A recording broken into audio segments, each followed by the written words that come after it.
దావోస్లో జరిగినటువంటి ఆర్థిక సదస్సుకి సుమారు 130 దేశాల ప్రతినిధులు హాజరయ్యారు.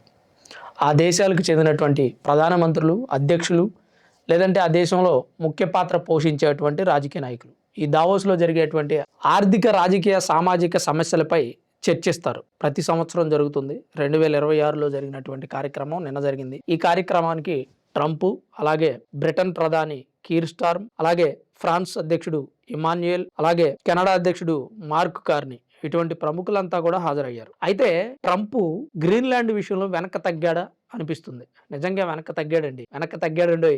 మొదటి నుంచి ట్రంప్ అనుకునేది ఏంటంటే యూరప్ దేశాలన్నీ కూడా ఎవరి దారిన వాళ్ళు నడుస్తున్నారు, గ్రీన్లాండ్ విషయం మనకి ఈజీ అవుతుంది, ఇస్తే మంచితనంగా ఇచ్చేయండి, లేదంటే బలవంతంగా ఆక్రమించుకోవాల్సి వస్తుందని వార్నింగ్లు కూడా ఇచ్చాడు. నిన్న జరిగినటువంటి ఈ సదస్సులో, ఈ ఆర్థిక సదస్సులు, దావోస్లో జరిగిన ఆర్థిక సదస్సులో యూరప్ కంట్రీస్ అన్ని కూడా ఒకే తాటి మీదకి వచ్చాయి. అవసరమైతే అమెరికాని ఎదిరిస్తామంటుంది. అమెరికా సామ్రాజ్యవాదాన్ని అనుసరిస్తుందా అని ప్రశ్నించాయి. రష్యాను కూడా ఒక రకంగా ప్రశ్నించాయి. అమెరికా లాంటి దేశానికి యూరప్ కంట్రీస్ భయపడబోవు అని హెచ్చరించాయి. అంతే కదా, మరి ఇప్పుడు గ్రీన్లాండ్ ని ఆక్రమించుకుంటా అంటే ఊరుకుంటాయా? ట్రంప్ అనేది ఏంటంటే రెండవ ప్రపంచ యుద్ధం సమయంలో జర్మనీ గ్రీన్లాండ్ ని ఆక్రమిస్తుంటే అమెరికానే కాపాడి డెన్మార్క్ కి అప్పచెప్పింది అని చెప్తున్నాడు. సరే, డెన్మార్క్ కి అప్పచెప్పింది ఓకే, అంటే మీరు రెండవ ప్రపంచ యుద్ధంలో గ్రీన్లాండ్ ని కాపాడారు కదా అని ఇప్పుడు గ్రీన్లాండ్ మీకు ఇచ్చేయాలా?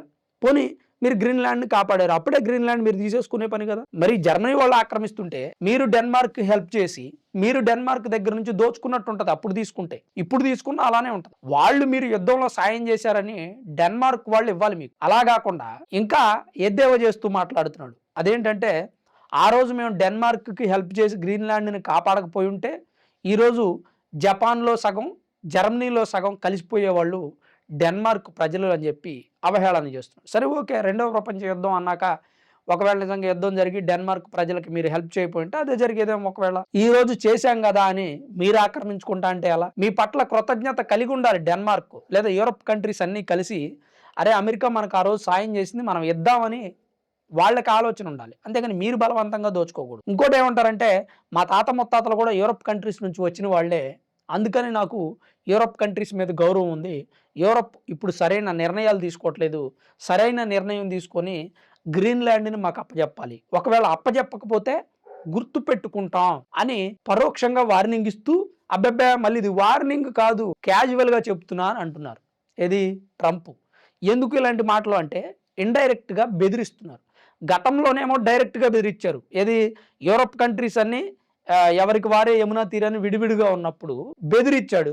కానీ ఇప్పుడు వాళ్ళంతా ఒకే తాటి మీదకి వచ్చి గట్టిగా ఎదుర్కొంటాం, అవసరమైతే విదేశీ మార్కెట్ని మా దేశంలో క్లోజ్ చేస్తామంటున్నారు. అంటే అమెరికా యూరప్ కంట్రీస్లో వ్యాపారం చేయకుండా మార్కెట్లన్నీ క్లోజ్ చేస్తామని వార్నింగ్ ఇచ్చారు. అలానే మేము యూరప్ కంట్రీస్ అన్నీ కలిసి కూడా అమెరికాని ఎదుర్కొంటాయి బలంగా అని చెప్పి వీళ్ళు వార్నింగ్ ఇచ్చారు. ఎవరు?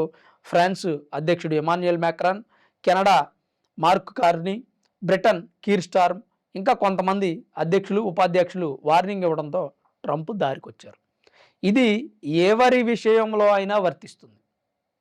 రష్యా అవ్వచ్చు, అలాగే అమెరికా అవ్వచ్చు, భారత్ అవ్వచ్చు, చైనా అవ్వచ్చు, జపాన్ అవ్వచ్చు, జర్మనీ అవ్వచ్చు, బ్రిటన్, ఏదైనా కానీ ఎనీ కంట్రీ, ప్రతి కంట్రీకి కూడా సామ్రాజ్యవాదం అనుసరించే అటువంటి ఆలోచనలు ఉన్న కంట్రీకి వీళ్ళు మాట్లాడినటువంటి మాటలు చెంపపెట్టు లాంటివి. అంటే ప్రజాస్వామ్యాన్ని అనుసరిస్తున్నప్పుడు, సామ్రాజ్యవాదం అంతరించిపోయినప్పుడు, ఎన్నికలు నిజాయితీగా జరిగి అధ్యక్షులను ఎన్నుకుంటున్నటువంటి నేపథ్యంలో ఇంకా సామ్రాజ్యవాదం వాసనలు పోనివ్వకుండా పలానా రాజ్యాన్ని నేను ఆక్రమిస్తా, నా దగ్గర బలం ఉంది, నేను ఆర్థికంగా బలంగా ఉన్నాను.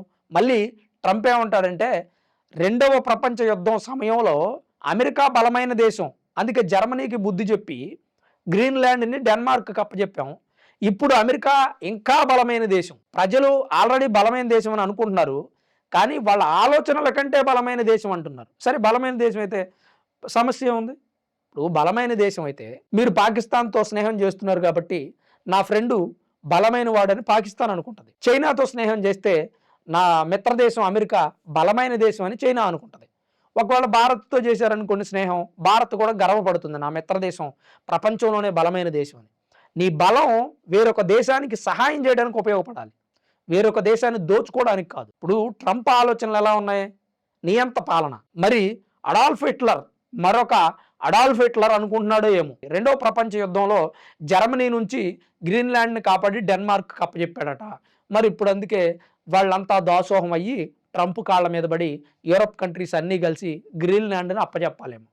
ఆ రోజు ఆ సమయంలో రెండవ ప్రపంచ యుద్ధం సమయంలో అమెరికాకి అలాగే యూరప్ కంట్రీస్కి స్నేహం ఉందేమో, అందుకు సహాయం చేశాయేమో. ఈరోజు స్నేహితులుగా ఉన్నవాళ్ళు రేపు ఉంటారని గ్యారంటీ ఏముందండి? వాస్తవంగా చెప్పండి. ఒకప్పుడు మన నుంచి విడిపోయిన పాకిస్తాన్, బంగ్లాదేశే మనతో స్నేహంగా లేవు, దాయాది దేశాలు. వీళ్ళు ఎందుకు ఉంటారండి? నాకు అర్థం కాదు. ఇస్తే ఇవ్వండి, లేదంటే లాక్కుంటామని బెదిరింపులు చేస్తున్నారు. ఇప్పుడు వాళ్ళంతా ఒకే తాటి మీదకి వచ్చి అమెరికాకి మిగిలిన దేశాలకు వార్నింగ్ ఇస్తుంటే ట్రంప్ వెనక్కి తగ్గాడు. సో ఇక్కడ ఎదురు తిరిగితే పోయేదేమి లేదు, పోరాడితే పోయేదేమి లేదు, వెధవ బానిస సంఖ్యలు తప్ప అన్నట్టు పోరాడితే పోయేదేమి లేదు, మనల్ని బెదిరించే నాయకులు వెనక్కి తగ్గుతారు అని చెప్పడానికి ఇది ఒక ఎగ్జాంపుల్. ప్రతి విషయంలోనూ ట్రంప్ ఇలాంటి నియంత ధోరణే పాటిస్తూ ఉంటారు. నిన్న భారత ప్రధాని నరేంద్ర మోదీ దావోస్ కార్యక్రమానికి వెళ్ళలేదు, కానీ వెళితే ట్రంప్ భారత్ను ఉద్దేశించి కూడా అనవసరమైనటువంటి వ్యాఖ్యలు చేయాల్సి వచ్చేది. తన గొప్పలు తాను చెప్పుకుంటూ జబ్బలు చరుచుకుంటున్నటువంటి ట్రంప్ గురించి మనం ఎంతకంటే ఏం మాట్లాడగలం? అవకాశం ఉన్నన్ని రోజులు దోచుకుంటా అంటాడు, ఎదురు తిరిగితేనేమో దోచుకునే ఆలోచన లేదు, బలవంతంగా సొంతం చేసుకునే ఆశ లేదు. దీని మీద యూరప్ కంట్రీస్ ఆలోచన చేయాలి అని చెప్పి మళ్ళీ వెనక నుంచి జోలబాడుతూ ఉంటాడు. ఎట్టకేలకు ట్రంప్ తగ్గాడని అయితే అనిపిస్తూ ఉంది గ్రీన్లాండ్ విషయంలో. మరి మీరేమనుకుంటున్నారు? ట్రంప్ గ్రీన్లాండ్ విషయంలో తగ్గాడంటారా, లేదంటే ఇది కూడా నక్క వినయమే అంటారా? మీ అభిప్రాయాన్ని కామెంట్ రూపంలో తప్పకుండా తెలియజేయండి. Thanks for watching this video. This is Ram signing off సన్మన్ studios.